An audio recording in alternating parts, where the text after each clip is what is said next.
પરસોત્તમભાઈ રૂપાલાના વિરોધમાં ગઢડા મામલતદાર કચેરી ખાતે લાઠી ગરડા ગિરાસદાર ક્ષત્રિય સમાજ દ્વારા રેલી યોજી આવેદનપત્ર પાઠવ્યું. કેન્દ્રીય મંત્રી પરસોત્તમભાઈ રૂપાલાનું ક્ષત્રિય સમાજ પર કરેલ એક વિવાદિત નિવેદનથી ચોતરફ જેનો ઉગ્ર વિરોધ થઈ રહ્યો છે. જ્યારે માત્ર ગુજરાત રાજ્ય જ નહીં પરંતુ સમગ્ર દેશમાં જ્યારે પરસોત્તમભાઈ રૂપાલાના વિવાદનો ટોક ઓફ નેશન કિસ્સો બન્યો છે, ત્યારે આજરોજ શ્રી લાઠી ગરડા ક્ષત્રિય સમાજ દ્વારા ગરડા શહેરમાં મૌન રેલી યોજી મામલતદારને લેખિતમાં આવેદનપત્ર પાઠવી રજૂઆત કરવામાં આવી હતી, જેમાં પરસોત્તમ રૂપાલાની લોકસભાની ટિકિટ રદ કરવા ઉગ્ર રજૂઆત કરવામાં આવી છે. આ કાર્યક્રમમાં 500થી વધુ ક્ષત્રિય સમાજ તેમજ અન્ય સમાજ એકત્રિત થઈ મામલતદાર કચેરી ગરડા ખાતે લેખિતમાં આવેદનપત્ર પાઠવી રજૂઆત કરવામાં આવી હતી.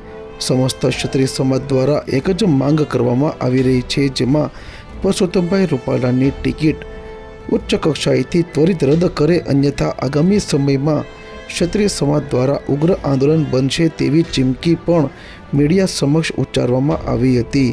પરસોત્તમભાઈ રૂપાલાની ક્ષત્રિય સમાજ પર કરેલ નિમ્ન કક્ષાની ટિપ્પણી બાબતે ક્ષત્રિય સમાજના આગેવાનો ખૂબ જ રોષે ભરાયા હતા અને મીડિયા સમક્ષ એક જ માંગ કરી રહ્યા હતા કે પરસોત્તમભાઈ રૂપાલાની લોકસભાની ટિકિટ રદ કરવામાં આવે.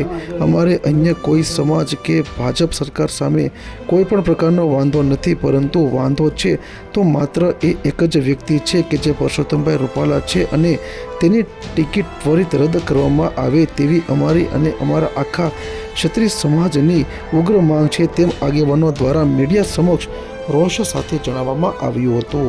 ગરડા શહેરમાં મામલતદાર કચેરી ખાતે આજે શ્રી ક્ષત્રિય સમાજ ગ્રાસદાર ગરડા લાઠી દ્વારા આજે મૌન રેલી યોજી મામલતદારને લેખિતમાં આવેદનપત્ર પાઠવી ઉગ્ર રજૂઆત કરવામાં આવી હતી, જેમાં મોટી સંખ્યામાંથી ક્ષત્રિય સમાજના આગેવાનો તેમજ સમાજના લોકો જોડાયા હતા અને મીડિયા સમક્ષ પરસોત્તમભાઈ રૂપાલાની ટિકિટ ત્વરિત રદ કરવામાં આવે તેવી ઉગ્ર માંગ કરવામાં આવી હતી. મારું નામ ગોહિલ ઋતુરાજસિંહ પૃથ્વીસિંહ. હું લાઠી ગરડા ક્ષત્રિય સમાજના મહામંત્રી તરીકે સેવા બજાવું છું.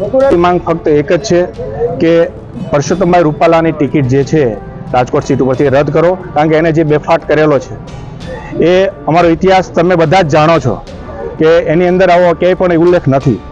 એને મન ઘડત વાતો એને પોતે કીધેલી છે, એટલે અમે એને સખત શબ્દોમાં વખોડી કાઢીએ છીએ. અમે અમારો ક્ષત્રિય સમાજનો અને બીજા જે સાથો અમારી સાથે બીજા સમાજ પણ જોડાયેલા છે, અમારો ફક્ત અને ફક્ત પરસોત્તમભાઈ રૂપાલાની ટિકિટ રદ કરવાનો જ વિરોધ છે. કોઈ પક્ષનો કે કોઈ જ્ઞાતિના વિરોધમાં આ કોઈ પણ પ્રકારનું કાર્ય થતું નથી. હજી સુધી પાર્ટીએ કોઈ નિર્ણય લીધો નથી. આગામી ક્ષત્રિય સમાજની રણનીતિ શું હોય શકે?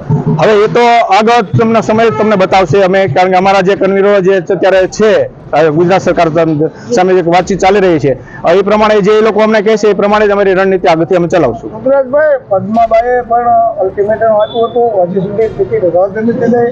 આજના દિવસે તે જોહર કરવાની વાત છે. શું કે એ ક્ષત્રિયનો એક ધર્મ છે. આ એક અમારી પહેલેથી પૂર્વથી પ્રથા ચાલી આવેલી છે.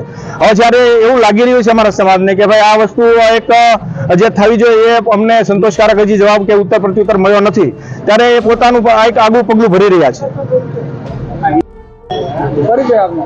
જયપાલસિંહ ચતુરસિંહ ગોહિલ, ગામ ગઢાળી.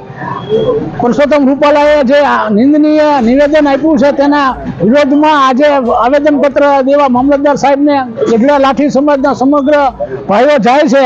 તો આ સાથે 500 ભાઈઓ અત્યારના આવેદનપત્ર આપે છે ગઢડા મામલતદારશ્રીને. પરસોત્તમભાઈ રૂપાલાની જે ઉમેદવારો હતા ટિકિટ રદ કરવામાં હજી સુધી આવી નથી. સમાજનું શું આયોજન? સમાજ માત્ર એક જ મુદ્દા હારે લડે છે કે પરસોત્તમભાઈ રૂપાલા પોતાની ઉમેદવારી પાછી ખેંચી નાખે, અને ભાજપની બોડીને કીધું છે કે ભાઈ એની ઉમેદવારી પાછી ખેંચી નાખો, ઉમેદવારી રદ કરે.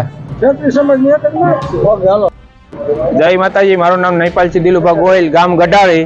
હું ગઢડા લાઠી સમાજનો ઉપપ્રમુખ તરીકે બોલું છું. ગઢડા ખાતે આજ આયોજન મૌન રેલી અને આવેદનપત્ર આપવાનું છે મામલતદારને. અહીંયા 500 થી વધુ માણસો અમારી સાથે છે. બીજી જ્ઞાતિના પણ અમારી સાથે જોડાયા છે.